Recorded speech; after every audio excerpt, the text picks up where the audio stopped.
희망 이야기 정정관 목사입니다. 오늘의 제목은 참새와 피난처입니다. 우리나라 유모 중에서 가장 오랜 역사를 가진 것은 아마도 참새 시리즈일 것입니다. 그 이유는 참새의 연약한 이미지가 이 땅의 슬픈 민초들을 상징하기 때문입니다. 그리고 참새 시리즈의 시대적 변화는 그 자체가 사회 변화의 역사를 설명해주고 있습니다. 60년대 가난한 시대에 태어난 최초의 참새 시리즈는 이렇게 시작이 됩니다. 전깃줄에 나란히 앉은 부부 참새 중 하나가 총을 맞고 떨어지면서 여보 내 목까지 살아주오. 이것은 비록 가난했지만 부부가 끝까지 서로 아껴주고 애틋한 사랑을 남겨놓은 낭만의 시대상이었다는 것을 시사해 줍니다. 그런데 90년대 와서는 포수가 참새 2마리 중 1마리를 쏘아 떨어뜨리자 한 마리가 추락하면서 하는 말이 왜 나만 쏴요? 쟤도 쏴요. 무슨 뜻입니까? 한마디로 나 혼자 죽기가 억울하니 같이 죽자는 겁니다. 왜냐하면 누구 좋은 일을 시켜주겠냐는 겁니다. 이것은 완전히 이기적 시대상이었습니다. 그런데 이 이야기가 2000년대에 와서는 총 맞은 참새가 왜 나만 쏴요? 쟤도 쏴요. 하자 다른 총 안 맞은 참새가 쟤 아직 안 죽었어요. 한 방 더 쏴야 하더랍니다. 이것은 이웃에 대한 희생과 용서와 관용을 상실한 지극히 이기적인 시대상을 보여주고 있는 겁니다. 참새 시리즈 중 흥미로운 이야기가 있습니다. 그것은 사투리 천국입니다. 경상도 참새와 서울 참새가 전깃줄에 앉아 있었습니다. 포수가 총을 겨누고 있는 것을 본 경상도 참새가 이렇게 외쳤습니다. 수구리.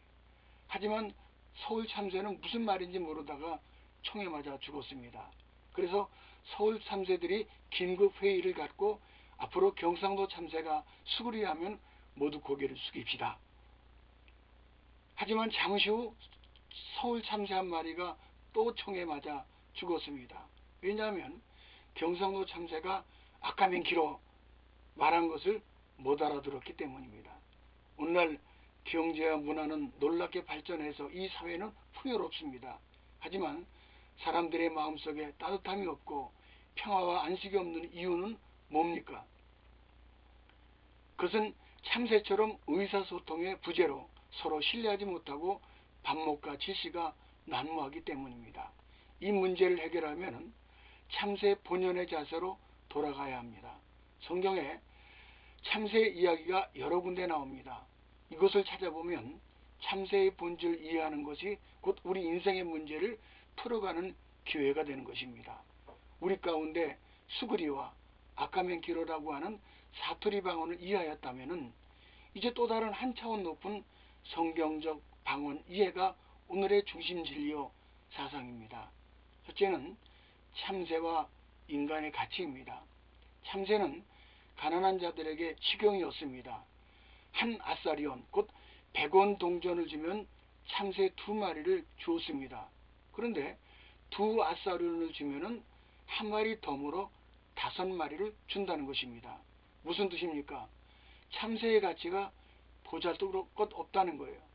참새는 누구도 아름답거나 귀하게 여기지 않고 애완조로 키우는 사람도 없습니다. 이렇게 무가치한 참새도 하나님 허락 없이는 떨어지는 법이 없다는 것입니다. 나아가 먹는 문제로 염려하던 이들에게 예수님은 산상수훈 마태복음 6장 26절에 공중의 새를 보라 너희 천부께서 기르신다 하셨습니다. 우리 인간과 참새의 공통점은 둘 다 하나님께서 지으셨으며 유한한 존재이며 그분의 부호로 살아갑니다. 그러나 인간은 참새보다 훨씬 더 귀합니다. 왜냐하면 하나님의 형상대로 지음받은 영적 피조물이기 때문입니다. 그런데 인생의 삶에 있어 염려 근심하는 모습을 보시고 미물인 참새를 통해 인간을 깨우치신 것입니다. 인간은 하나님 허락 없이 결코 죽지 않습니다.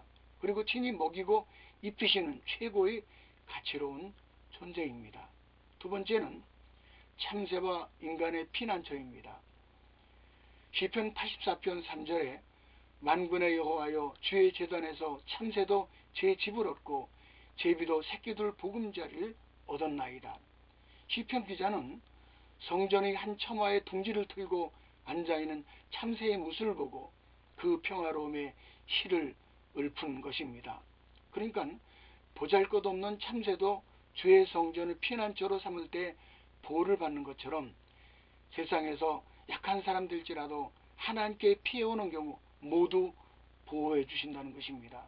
아무쪼록 무한 즐거움하는 이 세상 부디 하나님을 피난처로 보금자리로 삼아 둥지 틀게 되기를 소원합니다.